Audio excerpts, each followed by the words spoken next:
Hi guys, it's the Streamlock here, reviewing Super Crossfire, developed by Radiant Games. It's currently available on Desura at a fairly modest price, however, you can't get it on Steam at the moment, and I don't think you'll be able to in the foreseeable future. So what is Super Crossfire? Well, it's a 2D shooter / score attack game. One of the big attractions of Super Crossfire is the ability to shift from the bottom to the top of the screen whilst fighting enemies. You could sort of think of this as Space Invaders but on two sides, with the enemies in the middle going backwards and forwards like classic Space Invaders, but with the ability to swap from side to side.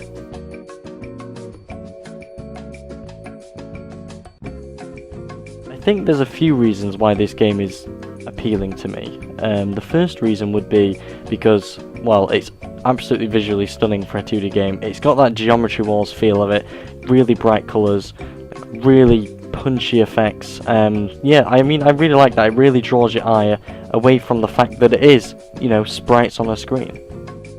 Another thing which I think helps the game is the fact you can upgrade your ship after a certain amount of waves. These upgrades are fairly minor and trivial, but it helps add a sense of dynamics to the game. It makes it feel a bit more alive than it normally would be. The upgrading of the ship sort of helps to breathe a new life on the whole score attack genre. The idea that you can also have some RPG style elements in a game like this, it really, I don't know, it's a nice break from the norm.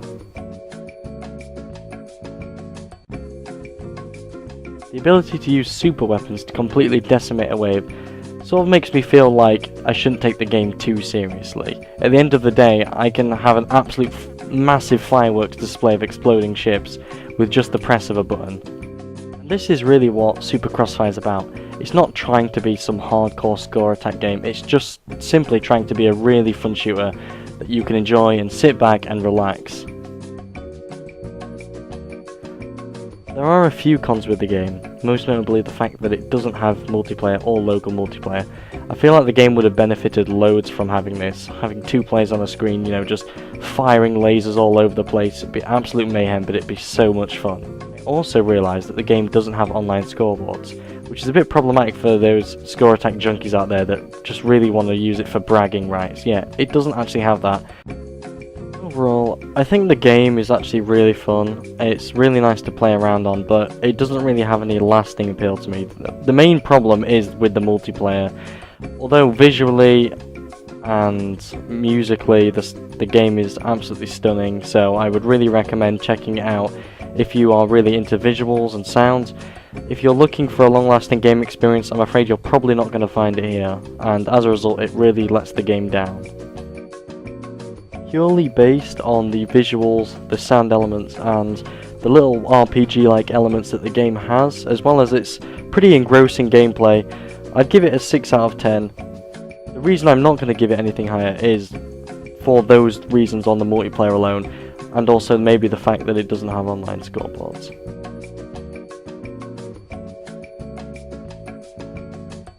Thanks for watching, guys. If you've got any suggestions on what I should maybe review next, please leave them in the comments. If you like the videos and would like to see more in the future, please subscribe and like. I will see you next time.